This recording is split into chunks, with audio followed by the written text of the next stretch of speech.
الدولمة العراقية وصفة تقليدية من المطبخ العراقي. لتحضير الدولمة نحتاج إلى المكونات التالية للحشو: أرز لحم مفروم، قليل من اللية، كرفس مفروم، بصل مفروم، طماطم مفرومة، ملح وبهارات الخضار، ورق عنب، طماطم محفورة، بصل، بطاطا. الطريقة: نخلط جميع مكونات الحشو سوية، ثم نقوم بحشو جميع الخضار السابقة. بعد ذلك نضع الخضار المحشو في قدر، ونضيف الماء بمقدار الأرز.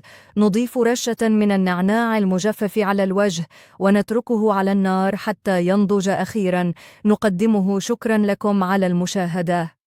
جربوا هذه الوصفة التقليدية العراقية في المنزل واستمتعوا بالطعم اللذيذ. لا تنسوا الاشتراك في قناتنا وتفعيل زر الإشعارات لمتابعة المزيد من الوصفات اللذيذة.